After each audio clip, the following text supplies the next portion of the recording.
back to my YouTube channel Acing CSS and PMS, and today is our first lecture of statistics. This chapter is about introduction of statistics. So first of all, let us understand the concept of statistics. Statistics जो है वो एक Latin word status से drive हुआ है, जिसका मतलब है कोई भी ऐसी इंफॉर्मेशन जो कि स्टेट के लिए यूजफुल हो. Any information useful to state is called stats. For example, ये पॉपुलेशन के साइज के बारे में इंफॉर्मेशन हो सकती है, ये किसी कंट्री के डेथ रेट, मोर्टेलिटी रेट या बर्थ रेट के बारे में इंफॉर्मेशन हो सकती है. कोई भी इंफॉर्मेशन जो कि स्टेट के लिए यूजफुल हो. इसके बाद एक और हम स्टैटिस्टिक्स को समझने के लिए एक और इसे इस तरह से भी देखते हैं कि numerical facts that are arranged systematically, यानी कि ऐसे न्यूमेरिकल फैक्ट्स जिन्हें हमने सिस्टमेटिकली अरेंज किया हो. फॉर एग्जांपल, किसी कंट्री के, किसी सिटी के स्टैटिस्टिक ऑफ हॉस्पिटल्स कि उसमें कितने हॉस्पिटल्स हैं, स्टैटिस्टिक्स ऑफ क्राइम्स कि किसी सिटी का, किसी कंट्री का क्राइम रेट क्या है. इसके अलावा जैसे 60% population of this country lives in village, ये अब न्यूमेरिकल डाटा है, न्यूमेरिकल फैक्ट्स है. 60% पॉपुलेशन जिसे हमने सिस्टमेटिकली अरेंज किया हुआ है. इसी तरह 8 out of 10 Pakistanis do not have skills, ये भी न्यूमेरिकल फैक्ट्स है. 8 out of 10 जिसे सिस्टमेटिकली अरेंज किया हुआ है. Next, let's move towards definition of statistics. A discipline that includes procedures and techniques जो किस लिए यूज होती हैं, used to collect, process and after processing analyze numerical data. कोई ऐसा डिसिप्लिन जिसमें प्रोसीजर्स और टेक्निक्स को यूज़ करते हुए न्यूमेरिकल डाटा को कलेक्ट किया जाता है, प्रोसेस किया जाता है और एनालाइज किया जाता है. क्यों किया जाता है? इन्फरेंसेस बनाने के लिए और अनसर्टेनिटी के केस में किसी डिसीजन तक पहुंचने के लिए. ये थी स्टैट की डेफिनेशन. अब इसकी कुछ कैरेक्टरिस्टिक्स देखते हैं. सबसे पहले कि ये डील करता है behaviour of large groups of data के. इसका मतलब ये है कि इसमें कोई इंडिविजुअल करेक्टर्स या इंडिविजुअली ये किसी चीज़ को, किसी करेक्टरिस्टिक्स को, बिहेवियर को डील नहीं करेगा, बल्कि एग्रीगेट के तौर पर यानी लार्ज ग्रुप्स ऑफ डाटा को डील करेगा. नेक्स्ट है डील्स विद वेरिएबिलिटी. मतलब कि अब यूनिवर्स में कोई भी चीज़ है उसमें वेरिएशन है, कोई भी कांस्टेंट चीज़ नहीं है. अगर कोई या दो चीज़ें एग्जैक्टली सेम नहीं है, अगर कोई एग्जैक्टली सेम होंगी तो कोई स्टैटिस्टिकल प्रॉब्लम ही एग्जिस्ट नहीं करेगी. नेक्स्ट है स्टैटिस्टिक्स जो है वो अनसर्टेनिटीज से डील करता है, यानी किसी ऐसी डेटा या इंफॉर्मेशन जिसके बारे में कंफर्मेशन ना हो. इसके लिए हम प्रोबेबिलिटी का नेक्स्ट एक पूरा लेक्चर पढ़ेंगे. नेक्स्ट है ये उन एस्पेक्ट्स से भी डील करता है जो कि जिन्हें हम न्यूमेरिकली डिस्क्राइब किया गया, या तो उन्हें काउंट्स के जरिए न्यूमेरिकली डिस्क्राइब किया हो या उन्हें मेजर किया गया हो. कुछ और देखते हैं characteristics. Those aggregates which are subjected to are random number of causes. मतलब ये ज़रूरी नहीं है किसी सिंगल या कोई दो रैंडम ऑफ कॉजेज से डील करेगा, बल्कि कोई ऐसी चीज़ भी हो सकती है जो नंबर ऑफ रैंडम कॉजेज पे डिपेंड करी हो. जैसे कलर ऑफ अ गर्ल है, ये उसकी रेस पे भी डिपेंड करेगा, ये उसकी एंसेस्टर्स पे भी डिपेंड कर सकता है, ये उसकी एज क्या है उस पर भी डिपेंड कर सकते हैं, ये वो डाइट कैसी ले रही है उस पर भी डिपेंड कर सकते हैं, either she is eating a healthy diet और नॉट, वो कैसे क्लाइमेट में रह रही है उस पर भी डिपेंड कर सकते हैं. इसके अलावा जो स्टैटिस्टिकल लॉज होते हैं वो ऑन एवरेज वैलिड होते हैं. मतलब कि ये मतलब नहीं है कि ये इंडिविजुअली हर केस में उनको होल्ड करना ज़रूरी होगा, बल्कि वो ऑन एवरेज होल्ड करेंगे. जैसे अगर अनसर्टेनिटी हो जाती है तो उसके लिए हम इन्फरेंसेस यूज़ कर लेते हैं. इसी तरह स्टैटिस्टिक जो है वो बाज़ औक़ात मिसलीडिंग भी हो सकती है. मिसलीडिंग या इनकरेक्ट इस तरह से कि कलेक्शन, प्रोसेसिंग या इंटरप्रिटेशन ऑफ डेटा के दौरान कोई इनकरेक्ट इंफॉर्मेशन आ जाती है, या फिर स्टैटिस्टिकल टूल्स जो हैं वो अप्रोप्रिएटली अप्लाई नहीं किए जा सकते उस वजह से, या फिर किसी जो स्टैटिस्टिक्स इकट्ठा करने वाला इंसान है, कोई पर्सन है, उसकी बायसनेस इंक्लूड हो सकती है. इस तरह से स्टैट हमारे पास थोड़ी मिसलीडिंग भी हो सकती है. स्टैटिस्टिक्स को यूजुअली दो टाइप्स में डिस्क्राइब किया जाता है. First is descriptive statistic and the second is inferential statistics. Descriptive जैसा कि नाम से शो हो रहा है, इसमें कोई ये वो स्टेट है जिसमें हम चीज़ों को डिस्क्राइब करते हैं, यानी कि चीज़ों को हम वर्ड्स में समराइज करते हैं. For example, he wants to determine the average of his marks in English, कि वो इंग्लिश में अपने मार्क्स को डिटरमाइन करना चाहता है. ये हम डिस्क्राइब किया गया है उसके एवरेज ऑफ हिज मार्क्स को. इसे हम कहेंगे कि ये डिस्क्रिप्टिव स्टेट है. या दूसरा है इन्फेरेंशियल स्टेट.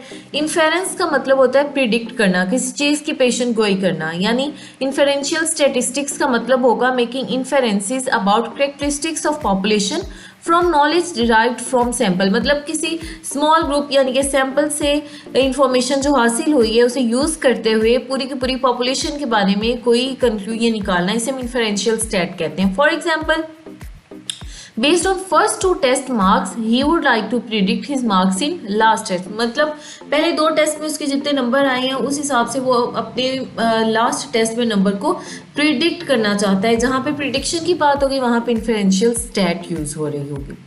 नेक्स्ट है एक इंपॉर्टेंट कॉन्सेप्ट पूरी स्टेट का, पॉपुलेशन एंड सैंपल. पॉपुलेशन कहते हैं collection of all possible observations relevant to some characteristic of interest. मतलब कोई खास कैरेक्टरिस्टिक ऑफ इंटरेस्ट के बारे में जो कि जितनी भी पॉसिबल ऑब्जर्वेशंस हो रही होंगी, चाहे वो फाइनाइट हो चाहे वो इनफाइनाइट हो, उसे हम कहेंगे वो पॉपुलेशन है. पॉपुलेशन 2 तरह की हो सकती है. इट में बी रियल, इट में बी हाइपोथेटिकल. रियल मतलब ये असल हो गई, हकीकी हो गई, जैसे कि लाहौर में कॉलेजेस की कितनी तादाद है. इसके अलावा ये हाइपोथेटिकल यानी फर्जी भी हो सकती है कि कोई कॉइन है उसे टॉस करने से क्या आउटकम आई है. इसके अलावा कुछ और छोटी छोटी इससे रिलेटेड डेफिनेशंस देख लेते हैं जो कि एमसीक्यूज के लिए मोस्ट इंपॉर्टेंट है. Size of population, number of observations in finite population. Finite population में जितनी नंबर ऑफ ऑब्जर्वेशंस होंगी उसे हम साइज कहेंगे उस पॉपुलेशन का. इसे कैपिटल एन से शो करते हैं. और पैरामीटर होता है कोई भी न्यूमेरिकल क्वांटिटीज जो कि पॉपुलेशन को डिस्क्राइब कर रही होते हैं.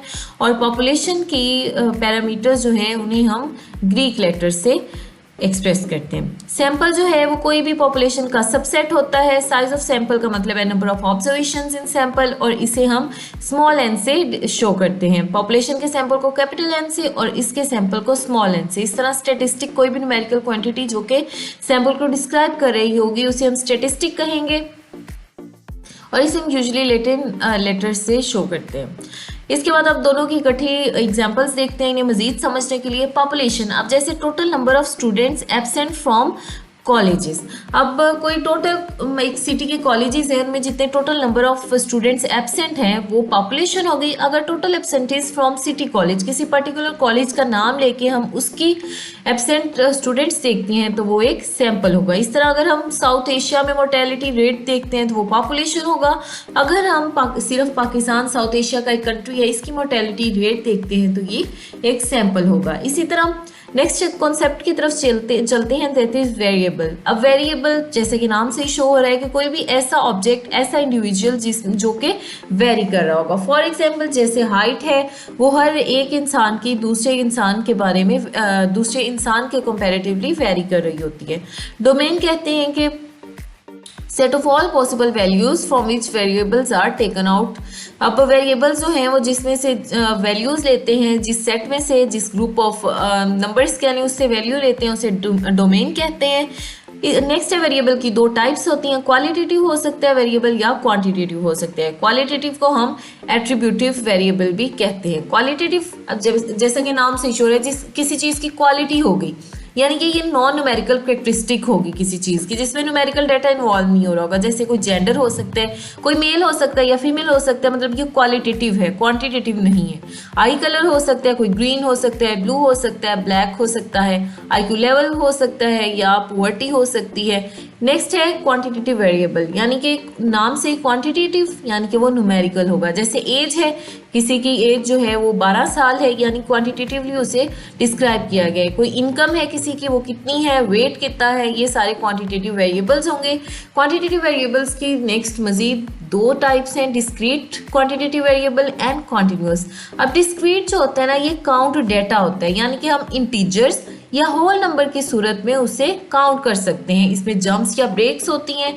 सिंपली डिस्क्रीट को इस तरह समझ सकते हैं कि ये जैसे किसी रूम्स, किसी घर के कमरों की तादाद कितनी है, किसी की इनकम कितनी है, किसी के एक्सीडेंट कितने हैं, मतलब इसमें नंबर का लफ्ज़ शामिल हो जाता है। जबकि जो कॉन्टीन्यूअस होते हैं उसे हम मेजरमेंट डेटा भी कहते हैं, और ये किसी इंटरवल में मौजूद कोई भी फ्रैक्शनल वैल्यू भी ले सकते हैं, इंटीग्रल वैल्यू भी ले सकते हैं, मतलब इसमें प्रॉपर एक कॉन्टीन्यूटी होती है। जैसे कि एज है, एज अब किसी इंसान की आज अगर 12 साल है तो वो 1 साल बाद 13 साल होगी, मतलब कॉन्टीन्यूअसली वो इंक्रीज करेगी, ना कि ऐसा होगा कि वो फौरन से। स्केल्स, ये मेजरमेंट स्केल्स हमारे पास 4 होते हैं। नॉमिनल स्केल होता है, रैंकिंग और ऑर्डिनल स्केल होता है, या इंटरवल स्केल या रेशियो स्केल। सबसे पहले देखते हैं नॉमिनल स्केल।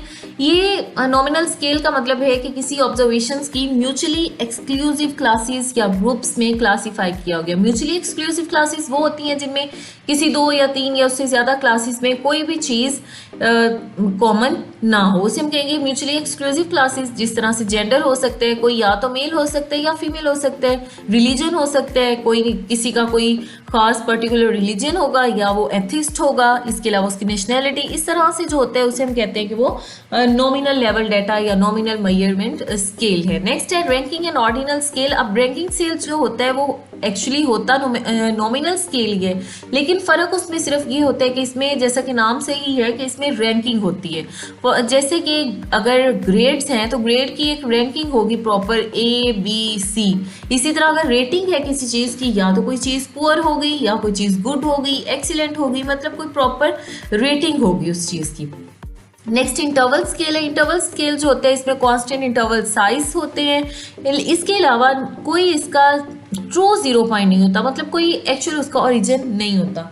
जैसे कि फॉर एग्जांपल टेम्परेचर है, टेम्परेचर 20 डिग्री सेल्सियस और 30 डिग्री सेल्सियस के दरमियान का जो डिफरेंस है, यानी कि 10 डिग्री सेल्सियस, वही टेम्परेचर जो है वो इसमें भी होल्ड करे 5 degree Celsius and 15 degree Celsius में, मतलब कि इसका कोई true 0 point, true origin point नहीं है। इसी तरह IQ स्कोर हो सकता है, कोई किसी भी टेस्ट का सेट कह लें, सेट का स्कोर हो सकता है, GRE स्कोर हो सकता है। नेक्स्ट हमारे पास रेशियो स्केल। अब जो रेशियो स्केल है वो एक्चुअली इंटरवल स्केल ही होता है, लेकिन इसमें फ़र्क ये है कि रेशियो स्केल में कोई ट्रू 0 पॉइंट ओरिजिन के तौर पर गिवन होता है। फॉर एग्जांपल एज है, किसी इंसान की एज जो है वो प्रॉपर शुरू हो रही होगी, कोई उसका प्रॉपर ओरिजिन होगा, यानी कि कोई प्रॉपर ट्रू 0 पॉइंट होगा। इसी तरह वेट हो सकता है या डिस्टेंस हो सकता है। तो ये 4 मेजरमेंट स्केल्स थे। यानी अगर हम बेसिकली देखें तो nominal scale, next nominal scale की ही एक कह लें कि सब टाइप कह लें कि रैंकिंग या ऑर्डिनल स्केल, और इंटरवल स्केल, और इंटरवल स्केल की नेक्स्ट जो है वो रेशियो स्केल है विद सम मॉडिफिकेशंस। नेक्स्ट है डेटा। अब डेटा 2 तरह का होता है हमारे पास, एक प्राइमरी डेटा और एक सेकेंडरी डेटा। प्राइमरी डेटा वो होता है जो कि रॉ डेटा होता है, यानी कि जिसमें कोई स्टैटिस्टिकल ट्रीटमेंट मतलब collection of data, classification, presentation, interpretation, tabulation of data, ये कुछ भी नहीं किया गया होता। दूसरा होता है सेकेंडरी डेटा। सेकेंडरी डेटा वो होता है जिसपे स्टैटिस्टिकल ट्रीटमेंट्स अप्लाई किए होते हैं, मतलब या उन्हें कलेक्ट किया हो, क्लासीफाई किया हो, प्रेजेंट किया हो, टैबुलेट किया हो, इंटरप्रेट किया हो, तो वो हमारे पास सेकेंडरी डेटा में आएंगे। अब स्टेटिस्टिक्स में चूंकि हम सर्वे रिसर्चेस करते हैं, तो सर्वे रिसर्चेस के 4 इंपॉर्टेंट स्टेप्स होते हैं। सबसे पहले हमने अपनी सर्वे का ऑब्जेक्टिव बताना होता है। नेक्स्ट हमने जो वेरिएबल्स और पॉपुलेशन ऑफ इंटरेस्ट है उसको डिफाइन करना होता है। थर्ड स्टेप में हमने डेटा कलेक्शन और मेजरिंग स्कीम्स का बताना होता है, और लास्ट स्टेप में हमने डेटा एनालिसिस स्कीम के बारे में इंफॉर्मेशन देनी होती है। ये 4 स्टेप्स होते हैं सर्वे रिसर्च में। नेक्स्ट है हमारे पास अब लास्ट टॉपिक है आज का, collection of primary and secondary data. तो सबसे पहले हम कहते हैं कि collection of primary data. Primary data के 2 मेथड्स हैं, एक सर्वे रिसर्च और दूसरा एक्सपेरिमेंटल रिसर्च। सबसे पहले सर्वे रिसर्च को डिटेल में देखते हैं। सबसे फर्स्ट है direct personal investigation. Direct personal investigation मतलब कि जो पॉपुलेशन ऑफ इंटरेस्ट होती है उससे पर्सनली जो है वो इंफॉर्मेशन गैदर की जाती है, कलेक्ट की जाती है। अब ये इंटरव्यूज जो है वो इंफॉर्मेंट्स को खुद मिलता है, तो इसका मतलब है कि इस डेटा को कंपैरेटिवली एक्यूरेट और कंप्लीट कंसीडर किया जाता है। लेकिन इसका ड्रॉबैक ये है कि ये एक तो टाइम कंज्यूमिंग है, और दूसरा ये अगर एरिया वास्ट हो तो टाइम कंज्यूमिंग है, और ये कॉस्टली भी हो सकता है। इसके अलावा इसमें इन्वेस्टिगेटर की पर्सनल बायसनेस भी इंक्लूड हो सकती है। सेकंड है इनडायरेक्ट इन्वेस्टिगेशन। इनडायरेक्ट इन्वेस्टिगेशन का मतलब है कि कोई डायरेक्ट इन्वेस्टिगेशन मेथड नहीं है, बल्कि अगर किसी के पास कोई इंफॉर्मेशन है उसके बारे में हमने डाटा कलेक्ट करना है, तो उस जिसके बारे में किसी चीज़ के लिए इंफॉर्मेशन है तो वो इंफॉर्मेशन उस इंसान से इंटरव्यूज़ के ज़रिए से कलेक्ट कर ली जाती है। अब ये गलत भी हो सकती है क्योंकि इसमें एक थर्ड पार्टी का रोल आ जाता है, तो इंफॉर्मेशन ज़्यादा रिलायबल नहीं होती और उसमें उस इंटरव्यू जो देने वाला होता है उसकी पर्सनल बायसनेस भी इंक्लूड हो सकती है। थर्ड है क्वेश्चनियर। क्वेश्चनियर एक क्वेश्चंस का सेट होता है जिसमें इन क्वेश्चंस के बाद एक स्पेसिस होती हैं जो कि स्पेसिस रिस्पोंडेंट्स ने फिल करनी होती हैं। अब इसका फ़ायदा तो ये है कि ये एक चीप मेथड है और इसके अलावा ये अच्छा एक्सटेंसिव इंक्वायरीज के लिए एक रिलायबल मेथड है, लेकिन इसका ड्रॉबैक ये है कि यूजुअली रिस्पोंडेंट्स डेटा को केयरफुली फिल नहीं करते। इसके अलावा या अगर वो फिल करते हैं तो वो इनकम्प्लीट होता है या वो एरर फुल ऑफ एरर्स होता है, तो ये भी कम्प्लीटली रिलायबल मेथड नहीं है। नेक्स्ट है इनूमिरेटर्स। इनूमिरेटर्स का मतलब ये है इनूमिरेटर्स के ज़रिए जो डेटा प्राइमरी डेटा कलेक्ट किया जाता है उसका इनूमिरेटर्स का मतलब ये है कि ट्रेंड इनोमिनेटर्स जो होते हैं ना वो रिस्पोंडेंट्स की हेल्प करते हैं डेटा को फिल करने के लिए। तो अब ये यानी कि कोई उसमें एरर के चांसेस कम होंगे तो डेटा जो है वो रिलायबल होगा और क्वेश्चनर जो होगा वो करेक्टली फिल होगा। नेक्स्ट है थ्रू लोकल रिसोर्सेज। ये एक चीप मेथड है। इसका मतलब ये है कि कोई फॉर्मल डेटा कलेक्शन मेथड नहीं होता बल्कि कोई एजेंट्स या लोकल कोरेस्पोंडेंट्स जो होते हैं ना वही रिक्वायर्ड इंफॉर्मेशन को कलेक्ट करते हैं। अब ये मेथड चीप भी होता है लेकिन इसका ड्रॉबैक ये है कि ये सिर्फ एस्टिमेशन देता है, ये एग्जैक्ट डेटा के बारे में इंफॉर्मेशन नहीं देता। लास्ट वन है कंप्यूटर इंटरव्यूज। मतलब मॉनिटर पे जो क्वेश्चन या क्वेश्चंस जो हैं वो अपीयर होते हैं, रिस्पोंडेंट्स जो हैं उनका जवाब दे देते हैं। तो ये 6 मेथड्स हैं प्राइमरी डेटा कलेक्शन के सर्वे रिसर्च के जरिए। दूसरा है एक्सपेरिमेंटल रिसर्च। इसके 2 मेथड है, लेबोरेटरी एक्सपेरिमेंट्स या फील्ड एक्सपेरिमेंट। लेबोरेटरी एक्सपेरिमेंट में इंडिपेंडेंट वेरिएबल्स जो हैं उनको आर्टिफिशियल सिचुएशन में उन्हें मैनिपुलेट किया जाता है, यूज़ किया जाता है, जबकि फील्ड एक्सपेरिमेंट जो है इसमें नेचुरल सिचुएशन में इंडिपेंडेंट वेरिएबल्स को यूज़ किया जाता है। तो ये 2 मेथड थे हमारे पास प्राइमरी डेटा कलेक्शन के। नेक्स्ट है हमारे पास सेकेंडरी डेटा कलेक्शन के मेथड। तो इसके 2 मेथड है, इंटरनल सेकेंडरी डेटा और external secondary data. Internal secondary data जो है वो विद इन ऑर्गेनाइजेशन होता है। Within organisation sale person reports के जरिए इंफॉर्मेशन गैदर की जाती है, डेटा गैदर किया जाता है, कलेक्ट किया जाता है, या अकाउंटिंग रिकॉर्ड्स के जरिए जो है वो डेटा कलेक्ट किया जाता है, या सेल इनवॉइसेस के जरिए भी। सेकेंड है external secondary data. External secondary data जो है ये ऑफिशियल्स के जरिए भी कलेक्ट किया जा सकता है, जैसे कि स्टेटिस्टिकल डिवीजन की पब्लिकेशंस होंगी या फिर फेडरल या प्रोविंशियल ब्यूरो ऑफ स्टैट हो गया, ये स्टेटिस्टिक्स वगैरह के बारे में इंफॉर्मेशन देगा, पॉपुलेशन की स्टैट्स वगैरह के बारे में। जो ministries of food, agriculture, industry, labour जो है वो अपने रिस्पेक्टिव फील्ड के बारे में इंफॉर्मेशन देंगी। इसके बाद सेमी ऑफिशियल्स हो सकते हैं। सेमी ऑफिशियल्स में जैसे पाकिस्तान के केस में स्टेट बैंक ऑफ पाकिस्तान आ सकता है, सेंट्रल कॉटन कमेटी आ सकती है, डिस्ट्रिक्ट काउंसिल्स आ सकती हैं, म्यूनसिपैलिटीज़ आ सकती हैं। इसके अलावा रिसर्च ऑर्गेनाइजेशंस जैसे कि कुछ यूनिवर्सिटीज़ जो कि रिसर्च कंडक्ट करवाती हैं, या जो है कोई दूसरे इंस्टीट्यूशंस, तो उसके ज़रिए भी सेकेंडरी डेटा कलेक्ट किया जाता है, या फिर कोई जर्नल या न्यूज़पेपर्स जिसमें टेक्निकल या ट्रेड जर्नल्स या न्यूज़पेपर, तो उनके थ्रू भी सेकेंडरी डेटा कलेक्ट किया जा सकते हैं। तो it was all for today's lecture.